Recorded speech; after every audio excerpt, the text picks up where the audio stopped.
Gurur Brahma, Gurur Vishnu, Gurur Devo Maheshwaraha, Guru Sakshat Param Brahma, Tasmai Shri Gurave Namaha, Tasmai Shri Gurave Namaha, Tasmai Shri Gurave Namaha. We are in Amrutanubhava, chapter 7, OV number 150, isn't it, Amma? Yes. And here the examples were given that the garments may be dubandhi or shirodaki and of many such types, but the yarn is not, but the yarn is different.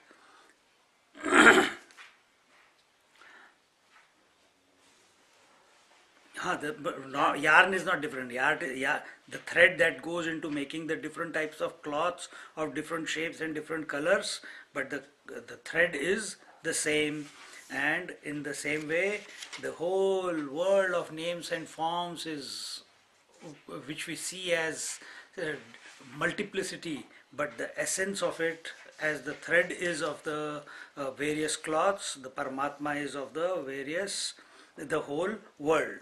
Then how can one understand a non-dual self? Here it was told, without opening the eyelids, if one can see the whole world, that is the way it is. And another example, the entire banyan tree can expand from an ungerminated seed. Then the comparison of the non-duality can be understood. The meaning, in other words, that there is no word, no explanation, no inference, no praman, nothing that you can think or ideate or intellectualize or logicalize which can explain what is non-duality, until and unless we do not experience it directly and be that. No amount of studying scriptures can make you experience non-duality.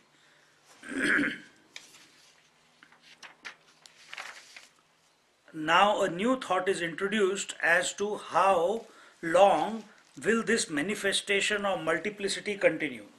This is our question. When will it stop? So when will this I am will stop? Multiplicity, isn't it? When will this stop? Magamate म्यान देखावे ऐसे ही भरे हावे तरी आंगचिये विसवे से Zaveri. Then he desires of not seeing himself, and thus the self rests in his own essential unmanifested state. Do you understand what he said? You must. It must click now. Then he desires of not seeing himself. Why is I am coming in the mind? Because the desire inherent, that the mind, the itch in the mind is it wants to know. So that desire of knowing the self also needs to be renounced. And then what happens?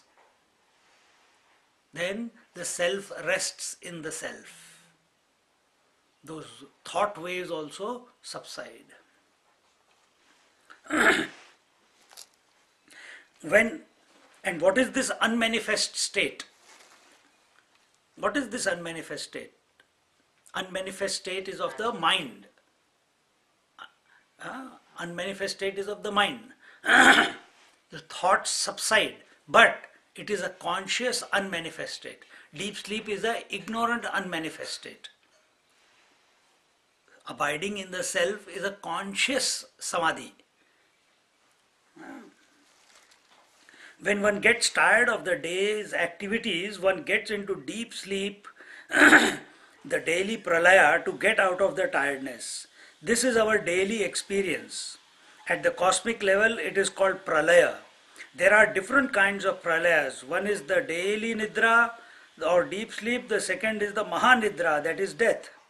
The true death is transcending the limited existence Those who are able to die while living, they alone have understood this phenomena explained here. So what is this happening? What is that needs to click? We have to die to ourselves. The mind must die. That is because right now we consider ourselves to be the mind, thinking organism. This and the one who owns the thinking, that fellow must die. Thus that after the manifestation into multiplicity, the Paramatma Tattva thinks, I am tired of myself, let me just be. When the Supreme Self, which has no shape or size, is tired of experiencing the gross world of seer and seen, the consciousness is withdrawn. When becoming ends, there is only being, and creation ends. In becoming, the whole samsara is started. In being, sannyasa is taken from all relative existence, meaning renunciation is taken from all relative existence. Therefore, the pure self is just being without becoming. The whole world is only the manifestation and withdrawal of consciousness within itself. The whole world is only the manifestation and withdrawal of consciousness within itself. There is no need to bring avidya, maya, etc. into the operation. Truth is the only reality. Because where is the whole creation existing? In the self. In the self. Not individual self. You can take it that way or you can take it as pure consciousness. Because here everything is being told from the totality point of view. Absolute point of view. In this verse. So everything, where are all waves existing? In the waters. In the waters. Where is the whole creation existing? In the pure consciousness, in the Paramatma, in the truth. So, if truth is the substratum, then what is a wave? An imagination on water, isn't it? That itself truth. Exactly. So wave is an imagination on water. The ocean is an imagination on water. Exactly the same way.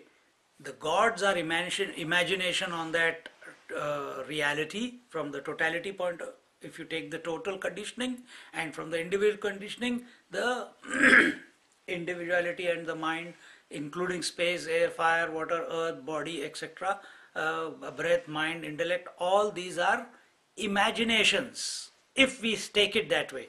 But from absolute point of view, because Jnaneshwar Maharaj is taking only the absolute standpoint, then he doesn't say that all these things are there. Everything is pure consciousness. When pure consciousness identifies even with one thing, it becomes that. Water identified with one wave, it becomes the wave. It forgets that it is the infinite waters. That is our case. We have identified with this form and we have become the form, we have become the father, we have become the mother, we have become the waker, we have become the dreamer, we have become the deep sleeper, we have become the meditator. And this is the trap we are falling into. We are becoming. This we have covered it before also. Yeah. See, and this is the trap. This is the catch, and we have to get out of that. And for that, extreme poise, extreme consciously silent disposition is required. Initially.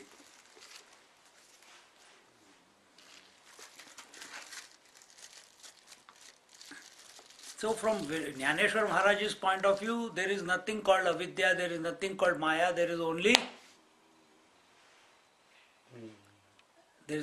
reality. I'll just ask you one favor, just close the door, pull the door, sleeping I think, she'll get disturbed.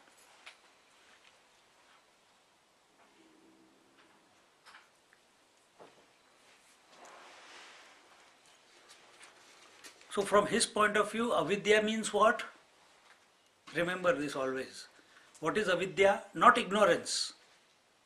What is maya? Not delusion. What is his definition of it? Incomplete knowledge.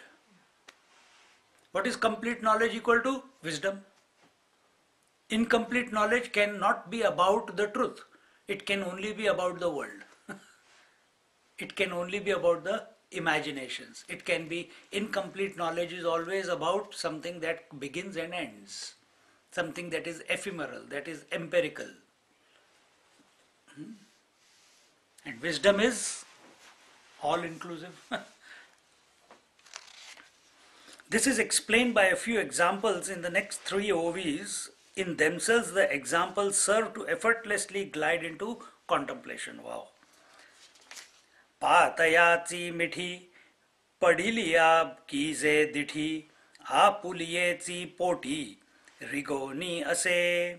When the eyelids are closed, the vision that was dispersed in multiplicity of colors and forms gets absorbed in itself. You understand the example? That only when you open the eyes, you see the multiplicity of the world. When the eyes are closed, where does that multiplicity go? Back to its unmanifest source, isn't it? It goes back to it becomes unmanifest, the multiplicity. When the eyelids are open, the vision is running around all over all the colors and forms. When the eyelids are closed, where does that vision go? When speech begins, words come out. When speech stops, where does that manifestation of sound disappear? The moment the eyelids are closed, the vision which was spread over different names and forms gets totally withdrawn within. In the same way, the total names and forms, the Dvaita and the Dvandva that the world is absorbed in the pure consciousness. This is, remember the context, Context here taken is, the standpoint that is taken, Amrutanubhava, nectar of realization. So, Jnaneshwar Maharaj is speaking from his experience of realization, that everything is absorbed. In our experience of it is where when we go to sleep, the whole world gets absorbed into the unmanifest, isn't it? Then what is happening? What is the experience of Jnaneshwar Maharaj? That the entire world of names and forms, etc., speech, hearing, touching, all this, it gets absorbed back into the conscious unmanifest. Conscious unmanifest. Not a deep sleep. Not just the unmanifest. That is ignorant unmanifest. We are talking about conscious unmanifest.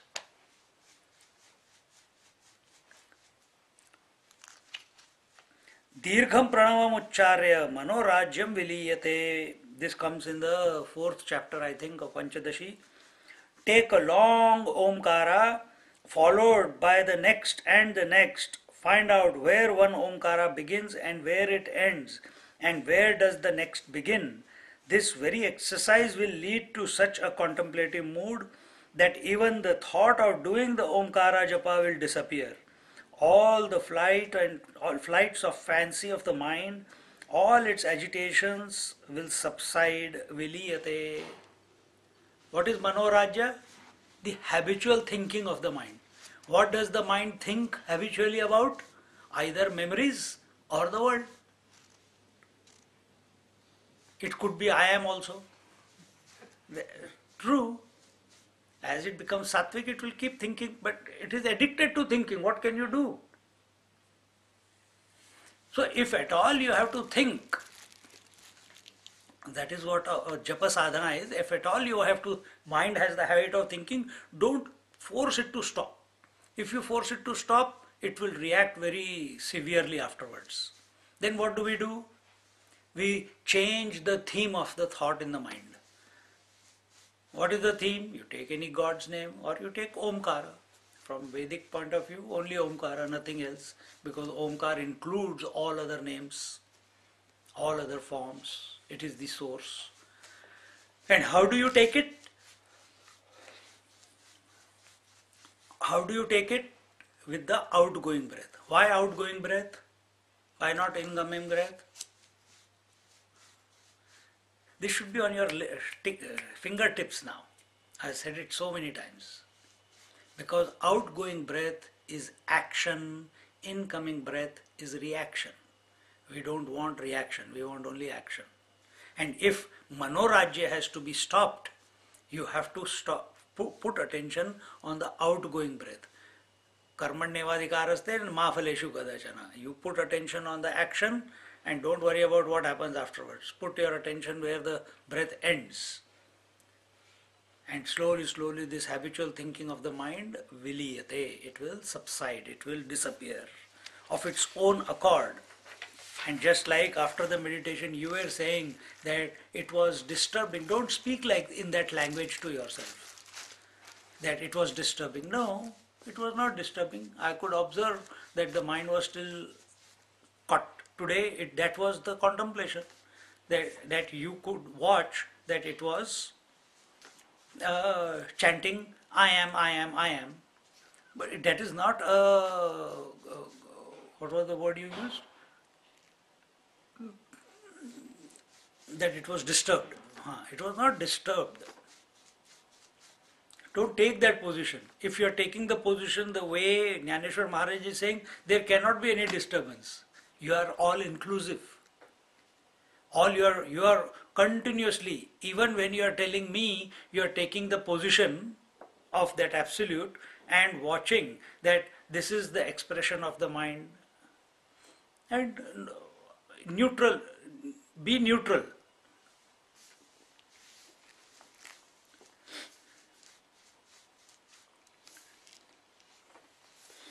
When one flame dies, neither the flame nor the heat nor the element fire dies.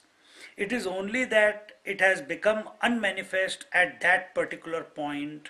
In the same way, the consciousness remains the same reality when it manifests at any one point or withdraws from it. Nothing happens either to the consciousness or to the manifested world of names and forms. Nothing happens to the principle of light if one bulb is fused. The phenomena of electricity expressing as light continues all over the world.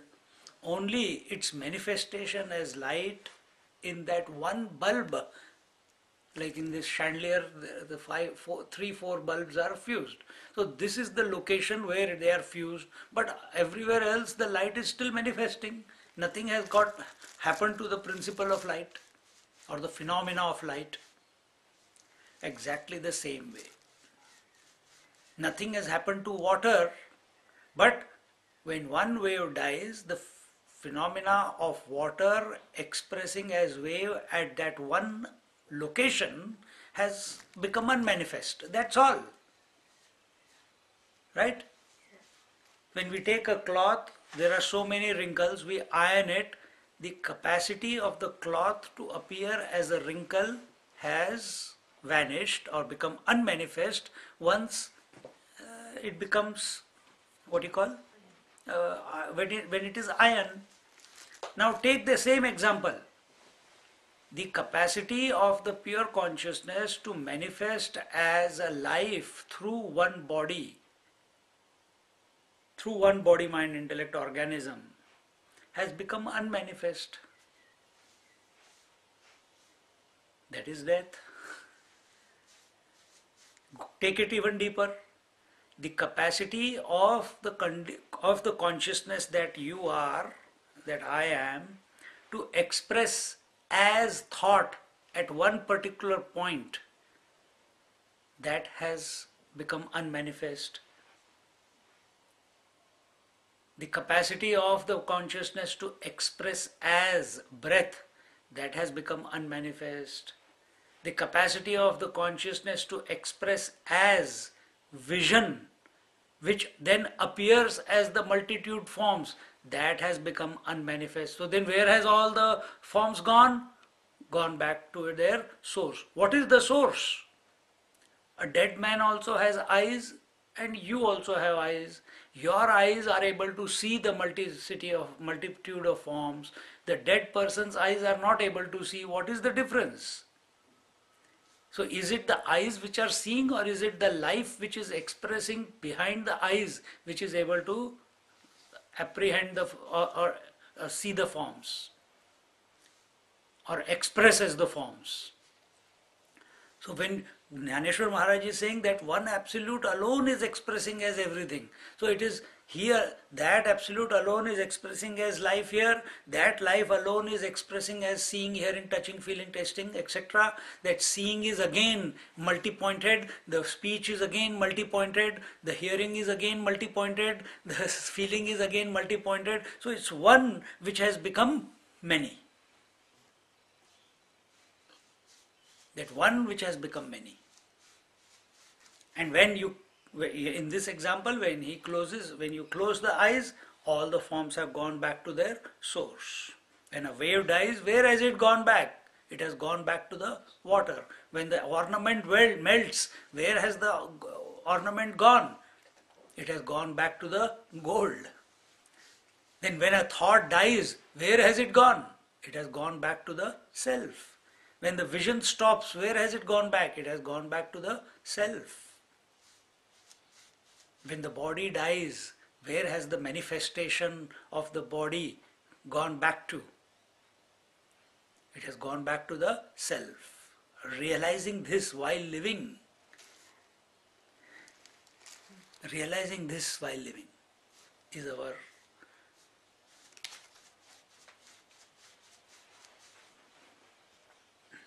enlightenment.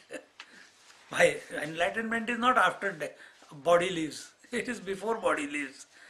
Realizing that death is a principle. And then don't focus on the death. Focus on what is what is the reality. The pure consciousness is the reality. Death is a phenomena. Consciousness is not a phenomena. Consciousness is the solid reality. That is wisdom. Next example. का नुदे लिया सुधाकर आपण पे भरे सागर ना कूर्मी गिड़ी विस्तार आपे आप. Just as in the absence of the moon all the tides are contained within the ocean, or as the tortoise withdraws all its limbs within. So again a beautiful example. When the moon comes out, the tides increase. When the moon doesn't come out, where are the tides? They came from the water, but when the moon doesn't, where are they from? They go back into the in the ocean. And so also, where do the limbs of the tortoise come from? They come from the tortoise only. They are not coming from anywhere outside. When there is absence of moonlight, that is on Amavasya, the ocean contains in its wombs all the dormant waves which would have manifested had there been a full moon. Similarly, what is the Amavasya within us?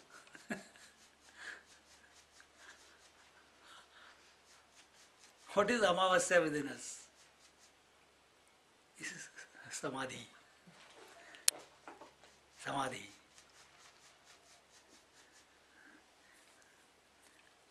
So the waves are, or it's the deep sleep state. Because what happens in Amavasya? We don't see any light, isn't it? So Amavasya is the deep sleep state. And where have the waves or the tides of, well, we should just say the two big tides of dream and waking, where are they? They are in the unmanifest state, in the deep sleep state. Then where are all the waves? Every tide has so many waves in it, isn't it? So we have two tides, waking and dream. In the waking and dream, then multiple waves are there of different sizes. In the same way, the tide of the Triputi of experiencer, experienced and experience is manifested out of the consciousness and again goes back to its source. The high tide of these Triputi goes back to merge within the ocean. This is our essential nature. Millions of wakers are born with every experience and every interaction, one independent of the other, not only from one point but millions of experiencers, all supported by one pure consciousness which appears as many but never becomes many.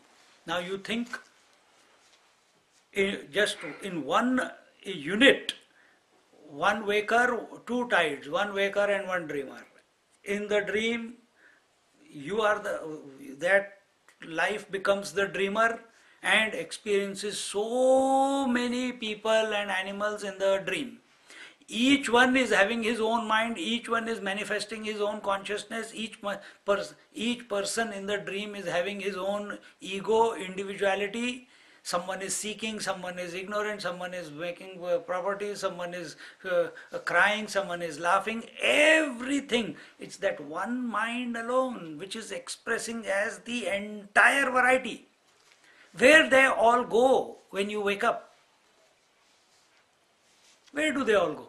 They go back to the mind. Mind is nothing but consciousness, essentially. Exactly the same thing is in the waking state also. Exactly the same thing is in the waking state. It is out of this mind. When you woke up from deep sleep, at that very moment you started becoming aware of the multiplicity of the creation. Just like the moment you went into the dream, you started becoming, the dreamer became aware of the dream world. Just like that one mind became all the individuals, just like the water became all the individual waves, just like that mind became all the individuals, including their body, mind, intellect, breath, space, air, fire, water, earth, gods, the thoughts in the minds of every human being, individual in the dream. When we wake up, we are so clear, yes, everything was in my mind only. Exactly the same is taking place here also, in the waking. That the entire world, entire beings are a manifestation of that pure consciousness. Don't try to say that it is my mind, it is my mind. No. We use the word pure consciousness so that we don't get stuck in the mind. It is the expression of that pure consciousness, because minds can be many. At an empirical level, you have one mind, I have one mind, he has one mind, she has one mind, they have one mind. So then, oh, which mind? But if this is clear that mind is nothing but pure consciousness, essentially, then we use the word pure consciousness, that pure consciousness is manifesting in that way. The second example is of the tortoise, which expands and extends 6 limbs, 4 legs, head and tail, the pancha jnanendriyas and the mind. When it does not want to contact the outer world, it withdraws them within itself. And this is why when we go to the temples, outside the temples, when you enter, there is a tortoise kept. That tortoise is kept after you climb the steps, whatever, 6, 7, 8, 9, 18 steps, whatever is there. When you come, there is a pole, and next to the pole is the tortoise. And why, you must go around the tortoise. Why? It is a reminder before you go into the temple, into the sanctum sanctorium, before you put your attention on the Lord, withdraw your senses, become calm, don't be multi-pointed, focus yourself, withdraw yourself from the world, detach yourself from the world, from the 5 senses, and then approach the Lord.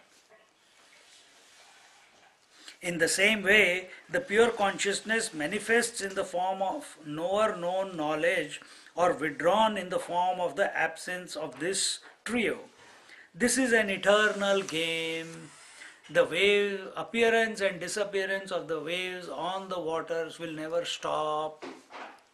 Similarly, the appearance, waking, dreaming and deep sleep will never stop as long as The individual is there, or as long as this body is functioning and the mind is there.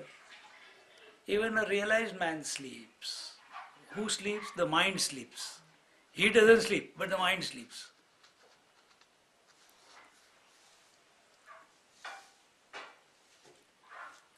The problems of the world have the same biography. In the language of Bhagavan Ramana Maharishi, there is only one solution: know thyself.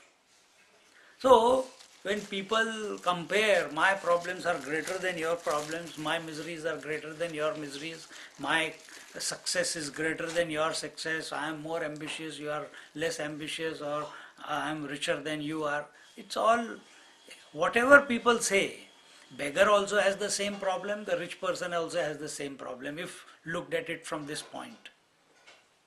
A married person also has the same problem, and a person who's running the ashram also has the same problem. Both are caught up in maintenance and projects. See?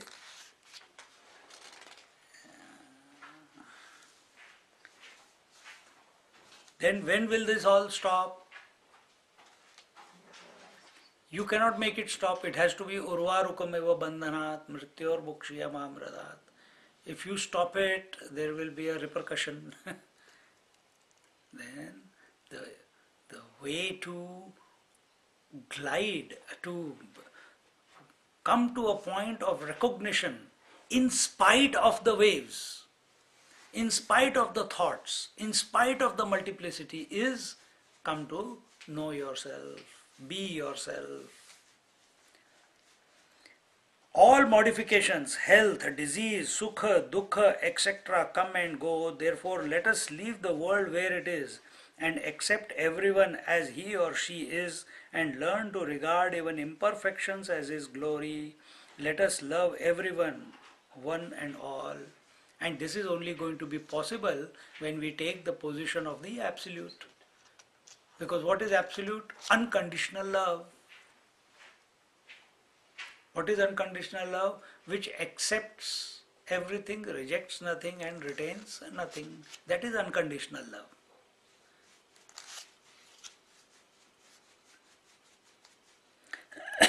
And the last example in this series, Avasesh ye divasi satara ye anshi swaye jaise, what is that? Shashi Rigane Hoya. Just as one on the new moon day, the moon gets absorbed in her 17th phase.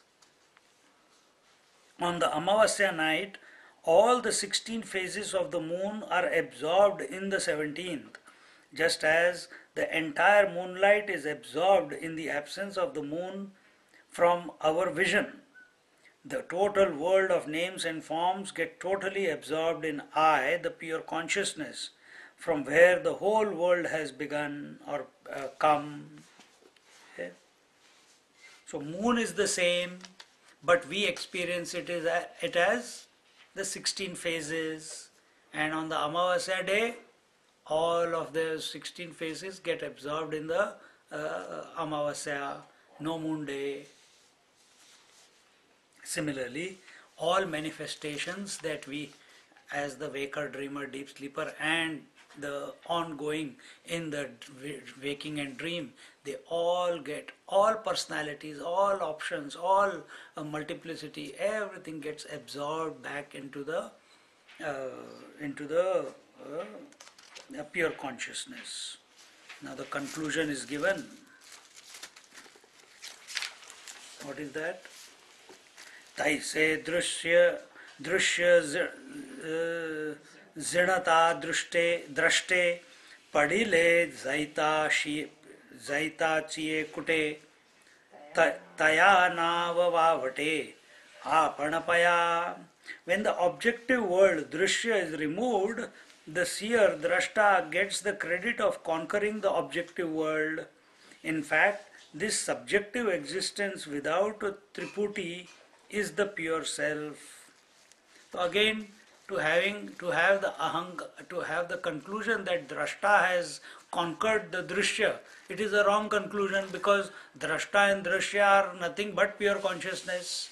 The knower, known and knowing, all three are an expression of the reality alone. So who will conquer whom? Who will conquer whom? Oh, Sattva has conquered Rajas and Tamas. Arre, all three are expressions of the ignorance only, or the pure consciousness only. Why we should say ignorance? See? Like example given in Upanishad is Upanishad or a commentary of the Upanishad that the tongue is bitten by the teeth, and then we say, oh, tongue is bitten by the teeth, and then afterwards the teeth only brought the tongue back to normalcy by massaging it, isn't it? But then who did what? Both are you only. Tongue is also you and her teeth is also you. Then who did the act of seva? Did the teeth do the seva of the tongue? Do they have a different individuality? From your point of view, both are self alone. Same way, the entire world, entire cosmos is nothing but the pure consciousness alone. In this OV, Jnaneshwar Maharaj gives the expression of deep sleep, deep significance. There are two interpretations possible. As given in the example, when the eyes are closed, the vision is absorbed. When there is Amavasya, the tides are absorbed. In the tortoise, all its limbs are withdrawn. In the new moon, all the kalas are absorbed. In the same way, the plurality of names and forms get absorbed in the seer. The moment the seen is absorbed in the seer ceases to be a seer because there is nothing to see. Thereafter, the seer-seen duality ends. Understand the I thought. The knower is existing because only there is known. The experiencer is there because there is something to be experienced. Aham vritti is there because idam vritti is there. If no idam vritti is there, what will happen to the aham vritti? What will dissolve? Tell me. That will subsidize. What will subsidize? I am asking, be clear. What will subsidize? Or what will disappear? Thought, that Tripudi. No, be very, I need a crystal clear answer. If idam vritti disappears, what will happen to aham vritti? That It subsides with the... It disappears too.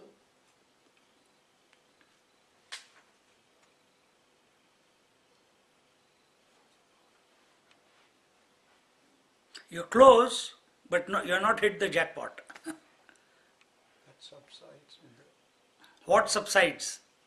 the aham. The I thought also will merge with the consciousness, and that becomes one.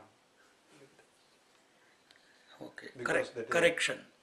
The thought aspect of the I vanishes. How can I vanish? I is the consciousness. Do you experience yourself as separate?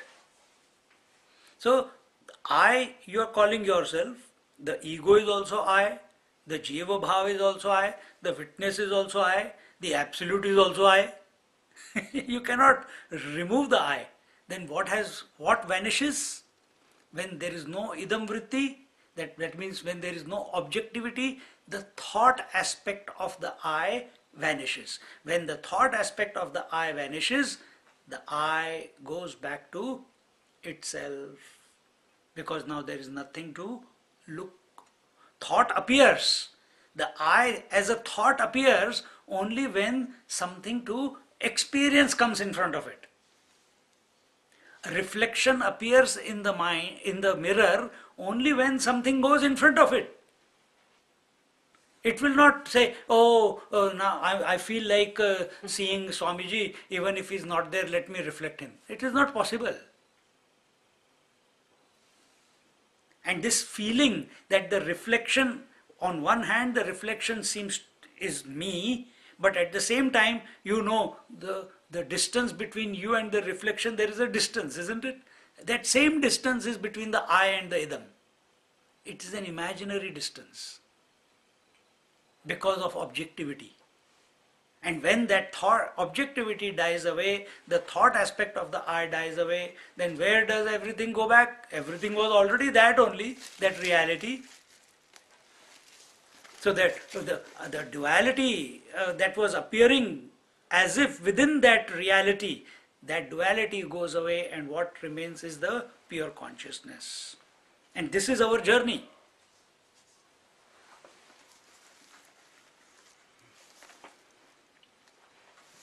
In the second interpretation, the drishya is dependent on the drashta. That is, when it is said that the seen is absorbed in the seer, the duality of seer-seen is accepted, and it is as if the drashta is conquering or stealing away the seen.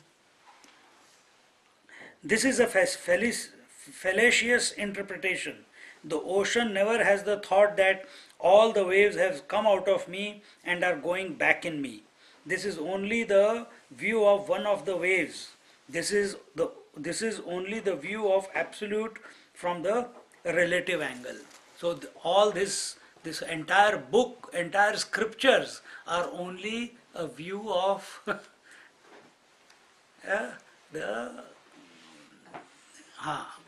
this thinking that I go back, that I conquer, that I will merge, that all this is from individual standpoint.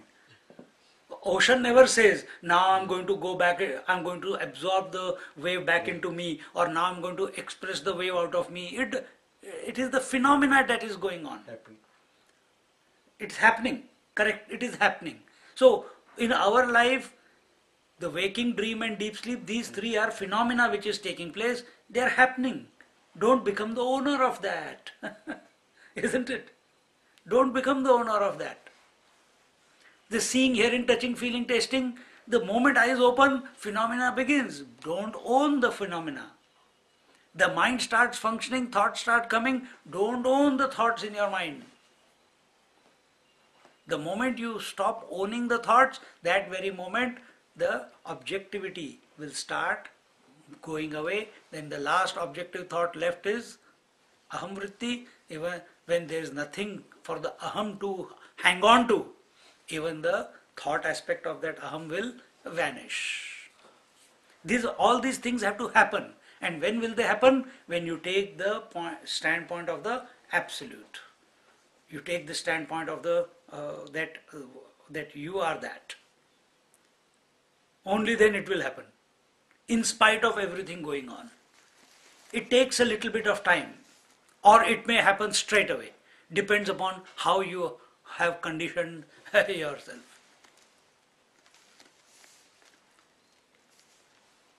Just like why does it take slowly?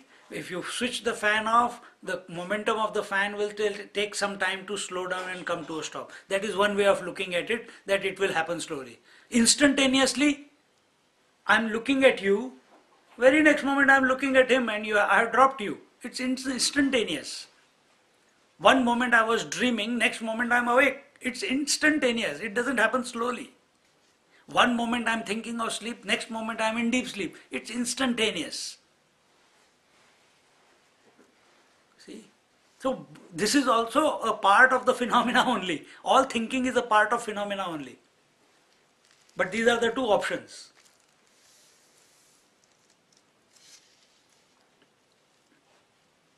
In the next OV, the Paramatma is defined in the most beautiful way as Sahaja, naturally effortless existence. This definition is about Paramatma. But while listening, don't make it an intellectual appreciation. It is about you.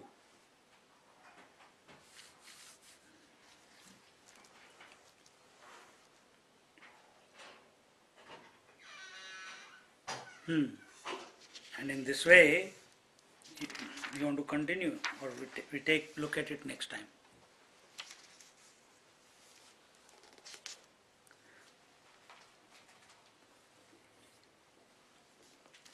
So there is no conquering, there is no absorbing. These are just the languages that the individual is using.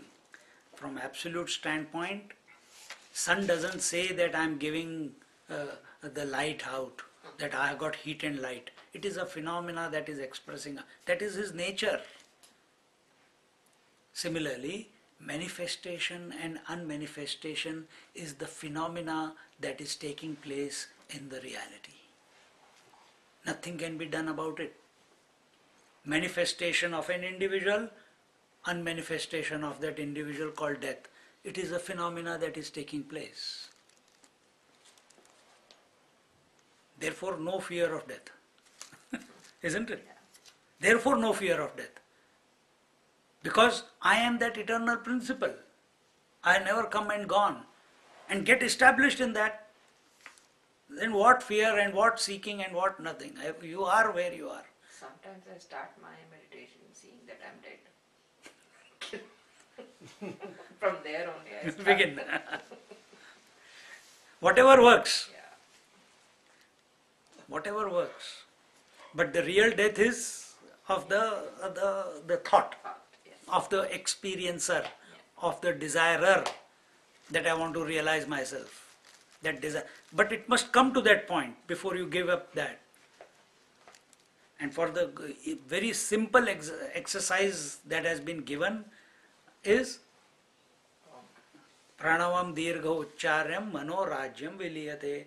All thinking, intelligent and foolish, it is Manorajya only. It is habitual thinking only.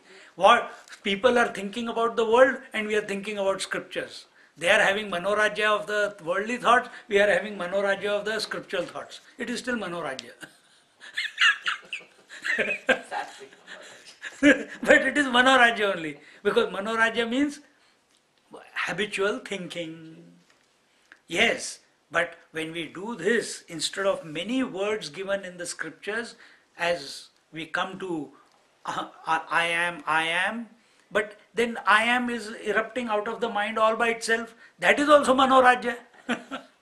That is also Manorajya. No, but it's good that you have recognized that it is also Manorajya. Then what do you do then? Then slow down that Manorajya. Put your attention not on the thoughts, but put your attention, where is that I am thought starting from? Where is it ending? Put your attention, catch one of them. But they are coming too fast. Slow it down. How? Start chanting loudly or mentally. So, I am. Where is it ending? Catch that. It will conclude. Whenever it has to. And in this way, another session of absolute bliss. Om Purnamada Purnamidam Purnat Purnamudachyate Purnasya Purnamadaya Purnameva Vashishyate. Om Shanti Shanti Shanti. Hari Om Shri Gurubhyo Namaha. Hari Om.